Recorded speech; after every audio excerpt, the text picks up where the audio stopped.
Hi, this is Chris and welcome to this short video on Tai Chi training tips that has been made specifically for the Dalmuir Wednesday night group, but it's also relevant to anybody that's currently learning Tai Chi or practicing the sword and fan routine.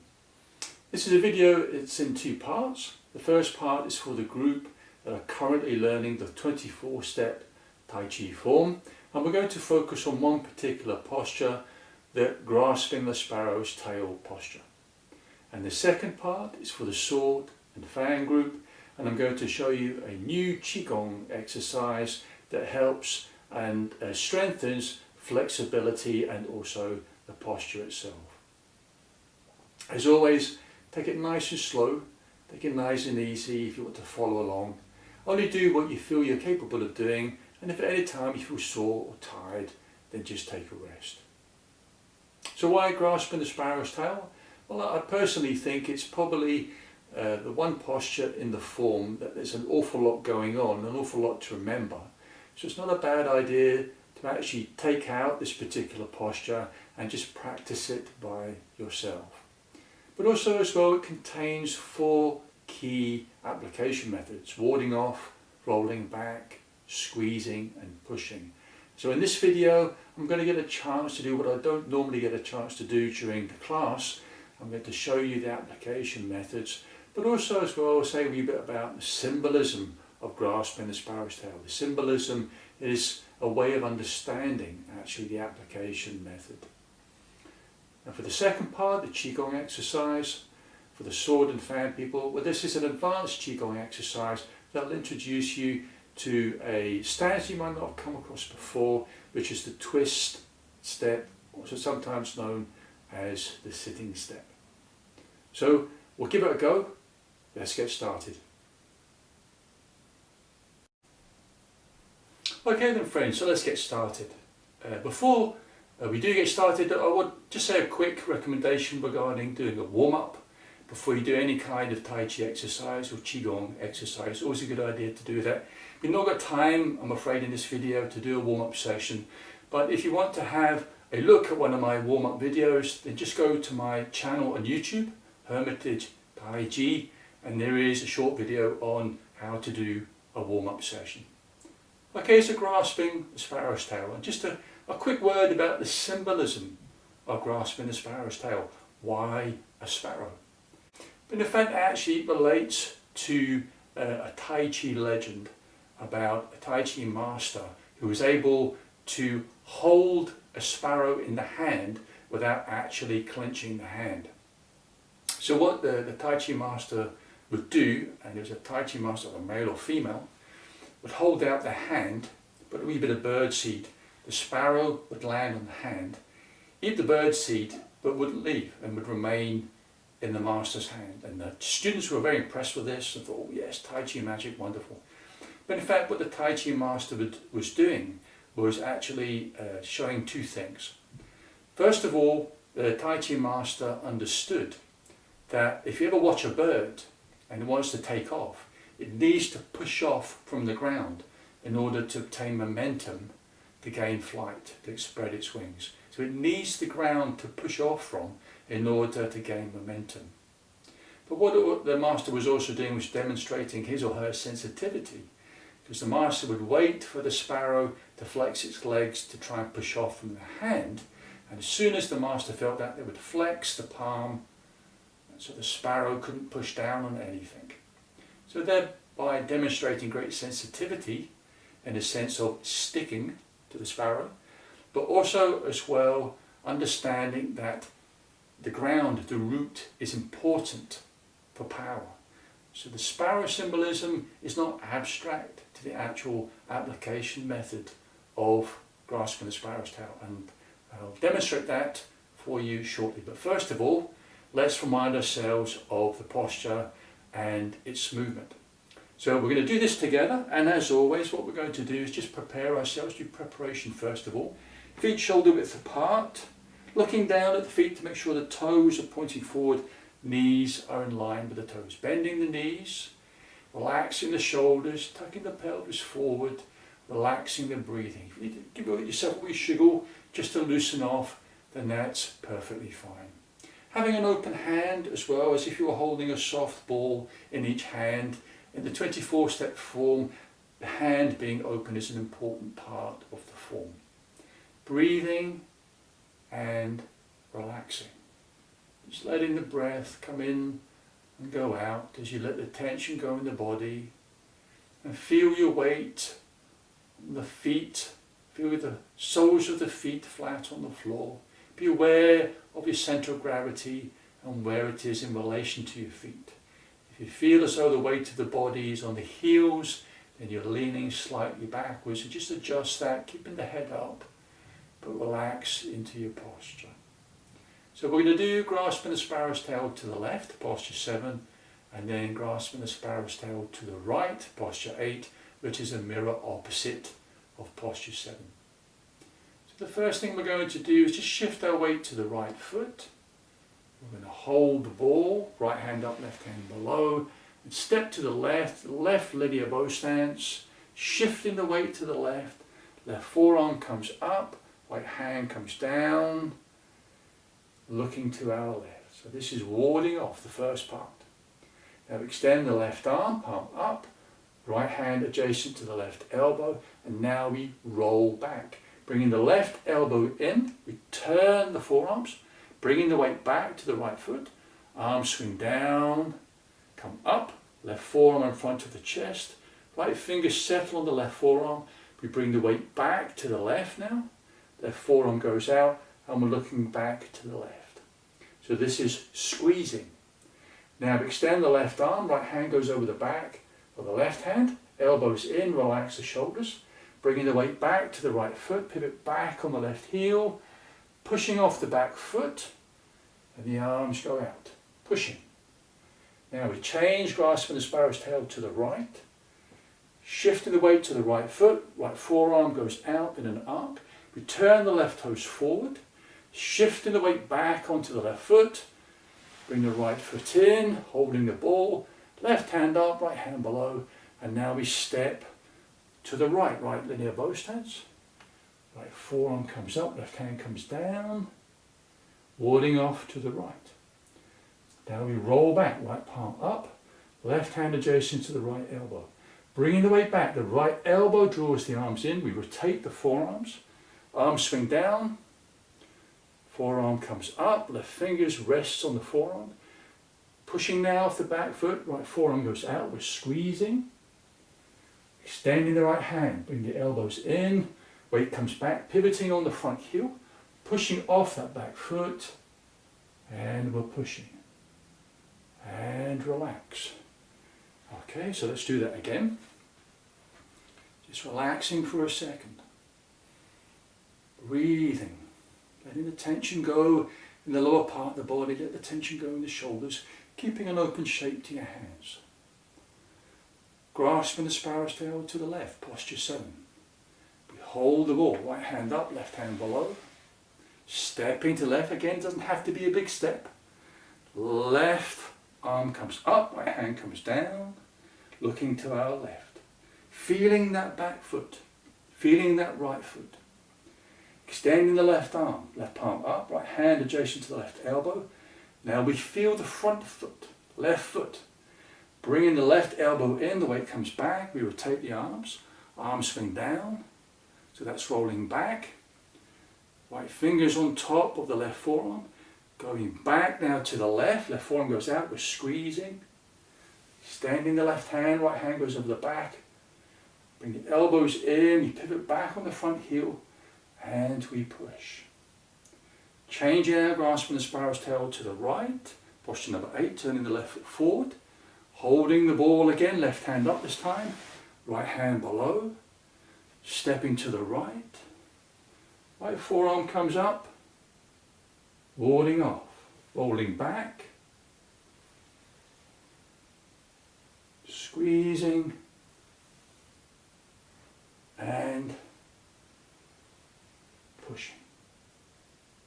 Okay, so 4 big bits in grasping the sparrow's tail, left and right, warding off, rolling back, squeezing, and pushing. Now when I teach this particular part of the form, always like to use what's called a linear bow stance. I know some instructors don't do that, but I like to differentiate in the stances between the stance that you use in parting the wild horse's mane and brush knee twist step, between those stances, and the stance in the posture of grasping the sparrow's tail. And I'll show you what I mean by that. So when we do the stance in parting the wild horse's mane, we've got a gap between the heels, the waist is forward, and that gap means we've got a 45-degree line between the heels.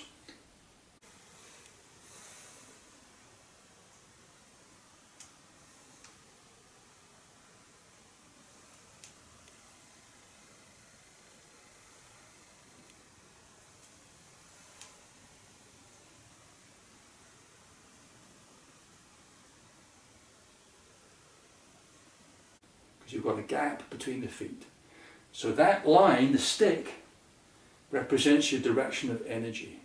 So there's a 45-degree angle to the direction of energy in grasping the sparrow, in parting the wild horse's mane, and also brush knee, twist step. Now I know that some Tai Chi instructors teach the same stance in grasping the sparrow's tail.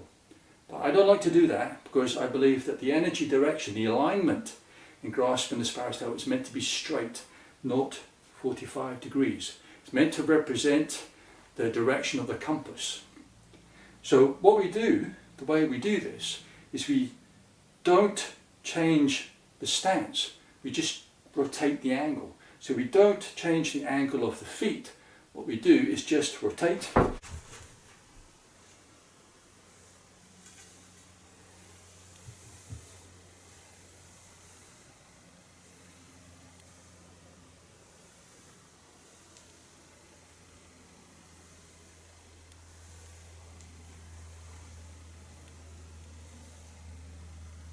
It's more directional in relation to the alignment of energy, the direction of energy. Okay? Okay then, friends.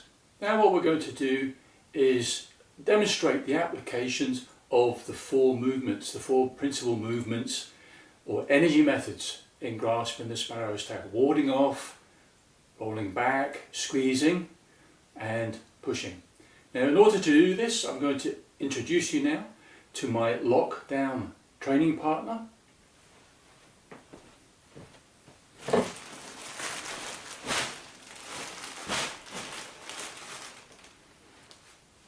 Yes, a roll of carpet, or I should say a roll of carpet underlay.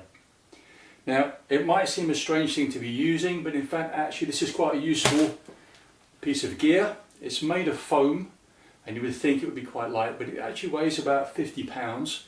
So in order for me to lift this, it would actually take a wee bit of effort on my part. But what you're going to see in the demonstration of the application of the methods in grasping the sparrow's tail is that strength doesn't matter. It's not about strength, not about how big you are or how strong you are. It's about structure, shape, direction of energy, and also as well that connection with the ground. So what I'm going to do, I'm going to demonstrate the four methods, but in reverse order. And the reason is I want to show you the method first of all from point of view of pushing, then squeezing, and then warding off, and then show you roll back. And the reason is, in pushing and squeezing and warding off, power is actually generated from the back leg. But in rolling back, power is generated from the front leg. Or I should say, that connection between the leg and the ground and the hip joints are in fact like a gearbox. So when we do, first of all, pushing, the key thing is the direction of energy, alignment. And you can see here there's a wee red dot on the carpet roll, and that represents the center of mass for the carpet roll. So I'm going to align my centre here with the centre of mass on the carpet roll, following this direction of energy using the linear bow stance.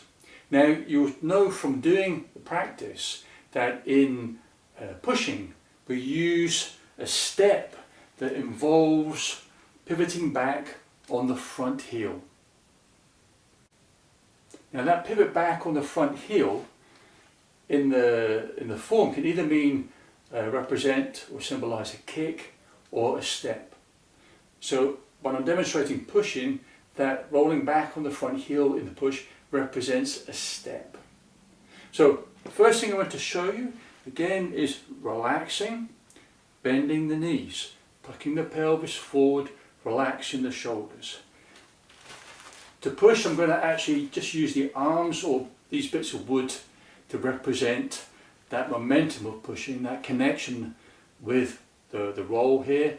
And what I'm going to do is just tuck the pelvis forward, step, heel touches first, pushing off the ground, stretching that rear hip joint, and then lifting and pushing back, carpet roll. No effort on my part at all. So again, this represents this key Tai Chi principle of softness and being relaxed, overcoming hardness or strength.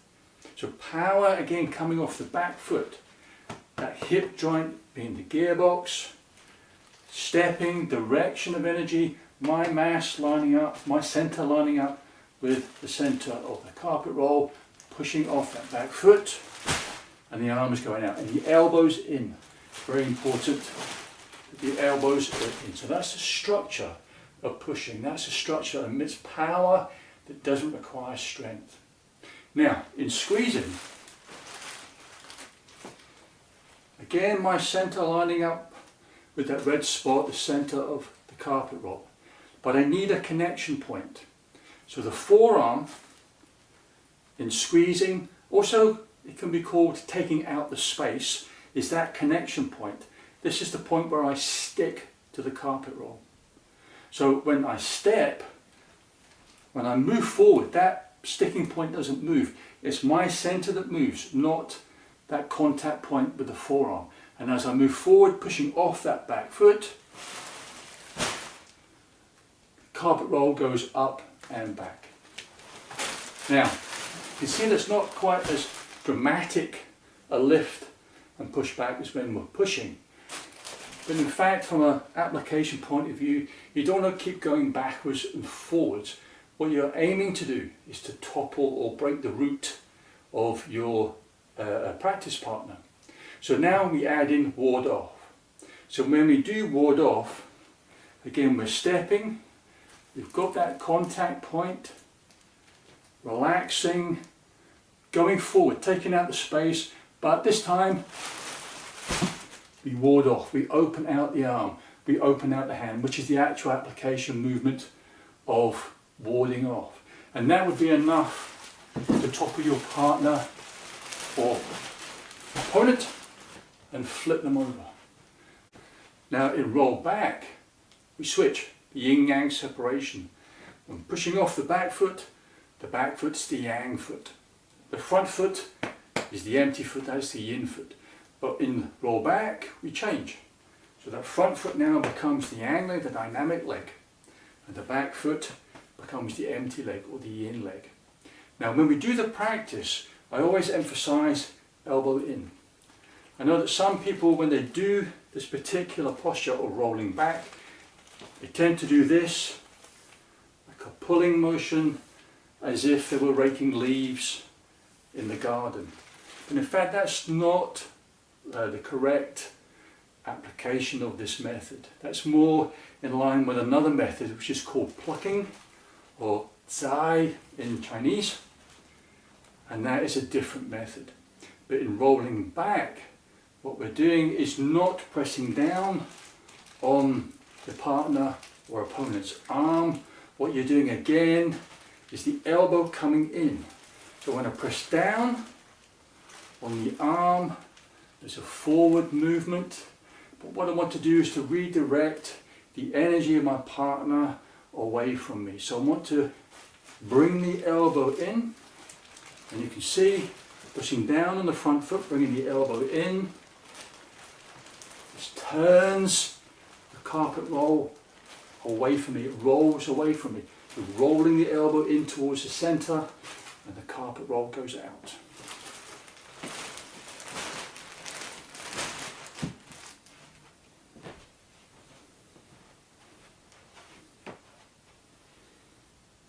So this is why in roll back, when we do roll back, we let that front elbow lead the arms in. Elbow in towards the body. So it's not a pulling down with the hands. So again, to summarise the application, you don't have to do this at home. You don't have to practice the applications.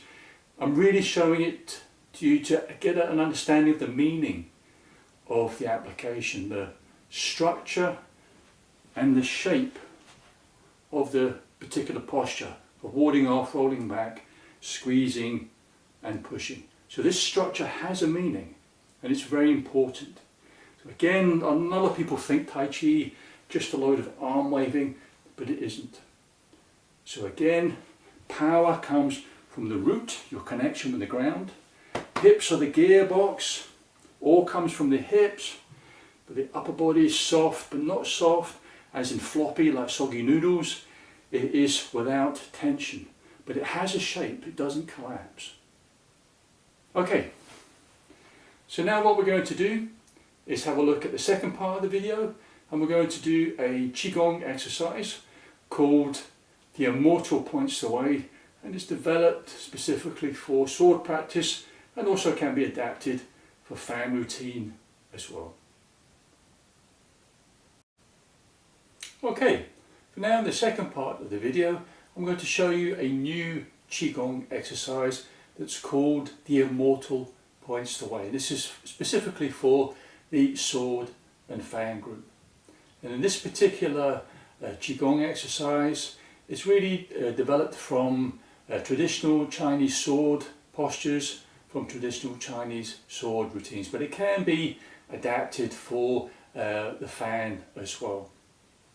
Now in this particular Qi-Gong exercise, it is a challenging exercise, so we need to take it nice and slow and nice and gentle. But the aim of the exercise really is to improve strength and flexibility in the legs. And as always, as it's a Qi-Gong exercise, the breathing and feeling relaxed as much as possible is an important part of the exercise. So we're going to take it step by step. If at any time it feels too sore, then just stop and rest and come back to it when you feel you can. And over time, as you practice this exercise, you'll find that your legs and flexibility of the legs will become improved. So the first thing we're going to need is a chair. So what I'd like you to do is just place the chair in front of you and rest your hands on it as support. What I'm going to do is, so you can get a clear view of my legs, is just shift the chair to one side, and I'll alternate from side to side.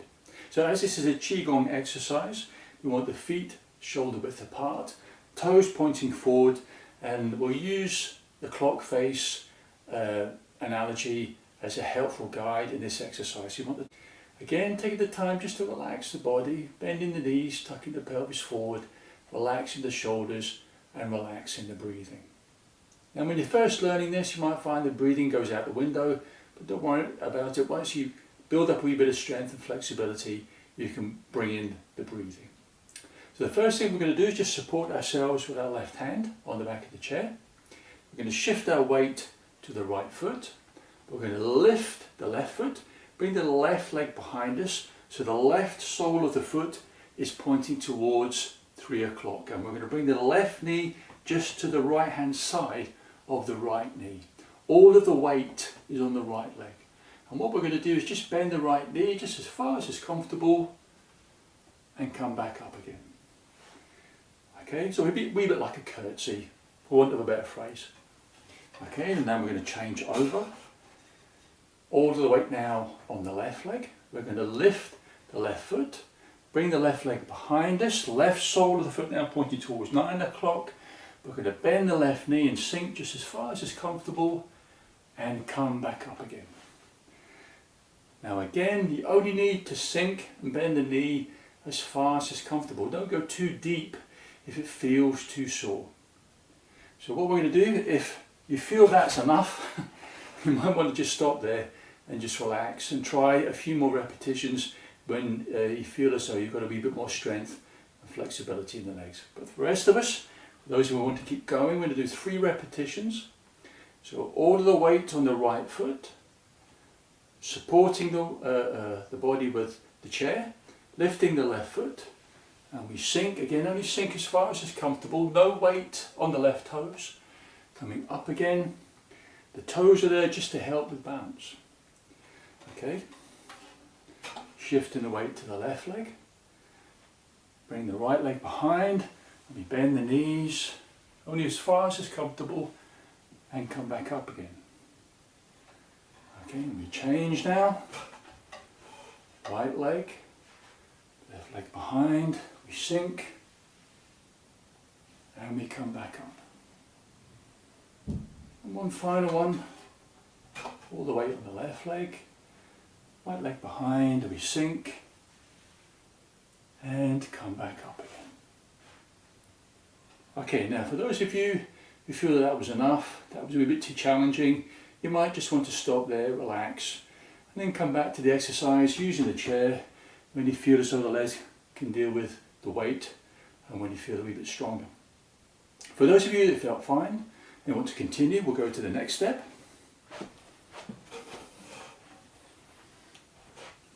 Okay, without the chair this time, and we're going to try and bring in the breathing this time. So we can place the hands on the hips, and again relaxing the shoulders, relaxing the knees, relaxing the waist, focusing on the breathing, shifting the weight to the right foot, bring the left leg behind, breathe in and breathe out as we sink and come back up again, and again only sinking as far as is comfortable. Shifting the weight to the left foot, breathe in, bring the right leg behind, we sink as we breathe out, and we breathe in as we come up. And we'll do 3 repetitions each side. Shifting the weight to the right foot, breathe in, left foot comes behind, breathe out as we sink, breathe in as we come back up again. Shifting the weight to the left, breathing in, right foot comes behind, we sink, breathing out, and we come back up again.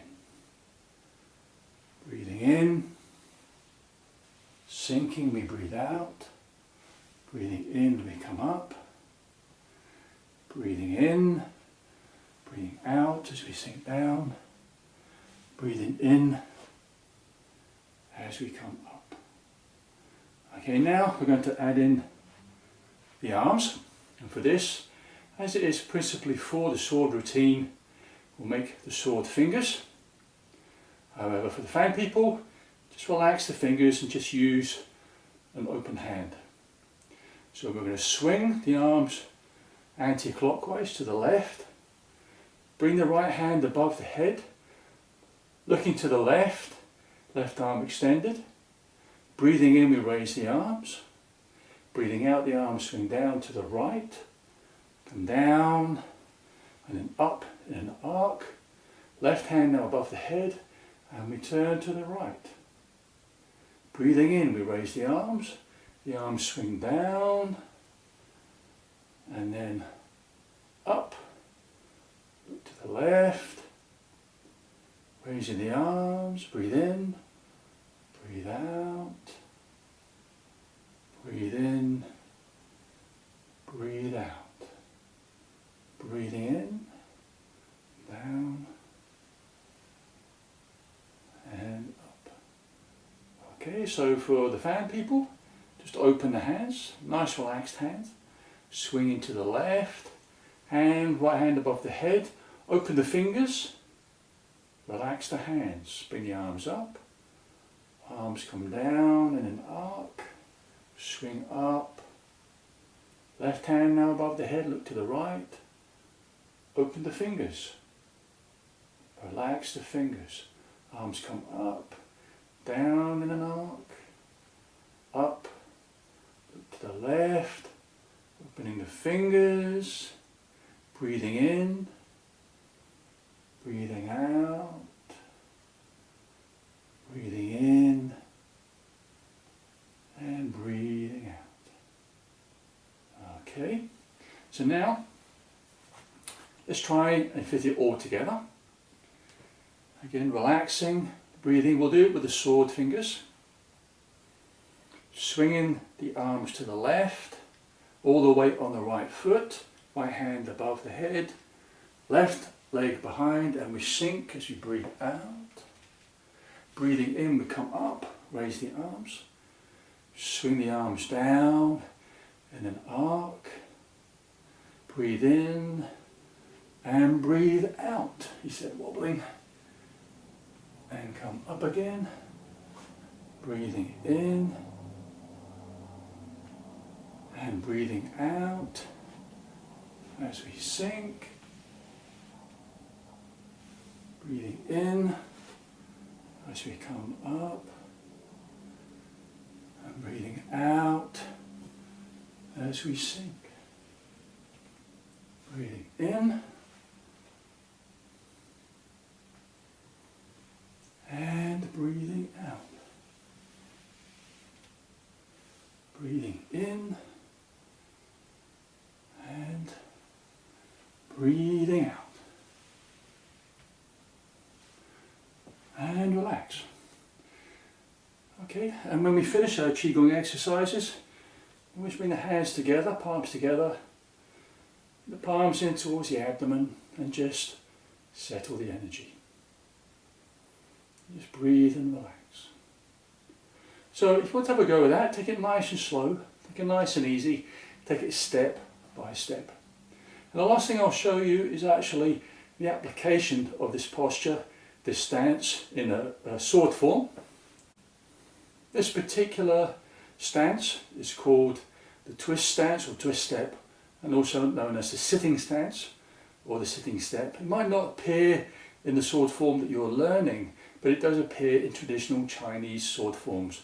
And I'll show you the posture that's used in the Chen style Tai Chi Training sword form. And this movement is called Ancient Tree with Twisted Root. So we start off facing towards the 9 o'clock position, turning our waist to the right towards 12, turning the right foot towards 12, raising the sword, sinking on the right foot. And you can see why this is also called the sitting posture or sitting stance as well. I'll show you that again.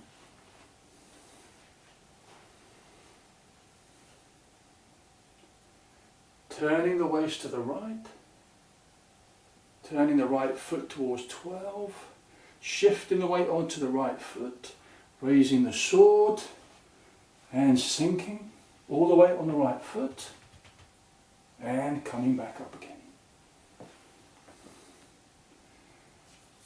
So again, you only sink as far as is comfortable. It takes a wee bit of practice and strength in the legs to go right down to the floor. But the more you practice, the more strength and flexibility will develop. Okay friends, thank you very much indeed for watching the video. Hope you enjoyed it. Give it a go. See how you get on.